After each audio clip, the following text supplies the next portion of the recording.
Mantan Menteri Pendidikan, Kebudayaan, Riset, dan Teknologi Nadiem Makarim menjelaskan terkait pengadaan laptop Chromebook pada masa kepemimpinannya 2019 hingga 2022. Nadiem mengklaim selalu menjunjung asas transparansi dan asas meminimalisasi konflik kepentingan dalam setiap programnya.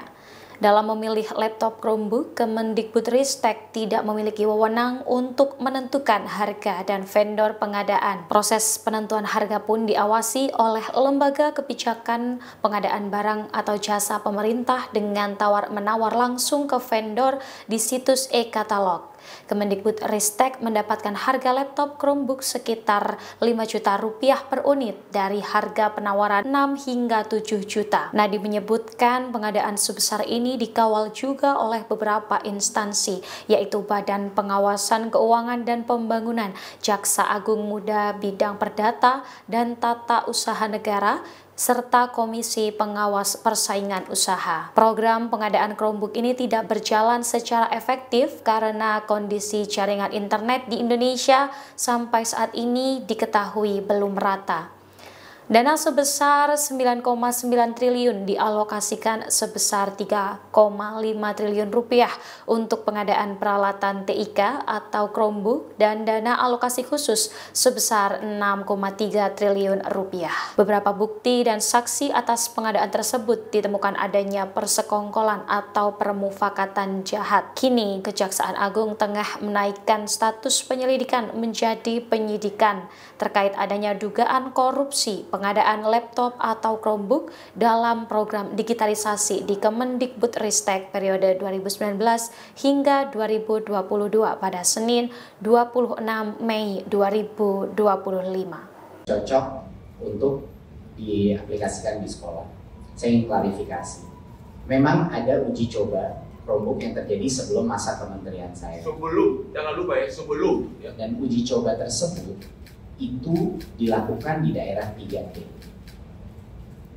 Saya ingin mengklarifikasi bahwa proses pengadaan laptop yang terjadi di masa jabatan saya tidak ditargetkan untuk daerah 3T. Yang boleh menerima laptop dari pengadaan ini hanya sekolah-sekolah yang punya akses internet. Itulah alasannya juga pengadaan ini bukan hanya laptop, tapi juga ada modem Wi-Fi 3G dan juga proyektor dan lain-lain yang diberikan untuk bisa mengakses internet itu. Jadi, Kemendikbudristek membuat kajian yang komprehensif, tapi targetnya itu adalah bukan daerah 3T. Dan di dalam juknis sangat jelas hanya boleh diberikan kepada sekolah yang punya internet. Nah, untuk menjawab mengenai kenapa Chromebook, ya. Ini menurut saya sangat penting bahwa dalam pengadaan sebesar ini kita harus selalu berhati-hati dan melakukan kajian dengan detail. Tim di Kemendikbudristek melakukan kajian mengenai perbandingan antara Chromebook dan operating system lainnya. Dan satu hal yang sangat jelas pada saat saya mencerna laporan ini adalah dari sisi harga, Chromebook itu kalau speknya sama, selalu 10-30% lebih murah. Dan bukan hanya itu saja, operating systemnya Chrome OS itu gratis. Sedangkan operating system lainnya itu berbayar. Dan bisa berbayar sampai 1,5 sampai 2,5 juta tambahan. Di luar itu ada berbagai macam fungsi, mohon rekan media mengingat bahwa ini adalah untuk fungsi pendidikan. Di mana keamanan murid-murid dan guru-guru kita menjadi prioritas di Kemendikbudristek. Dan salah satu hal terpenting dari kajian tersebut adalah kontrol terhadap aplikasi yang bisa ada di dalam Chromebook ini untuk melindungi murid-murid dan guru-guru kita dari pornografi, judi online, dan digunakan untuk gaming dan lain-lain.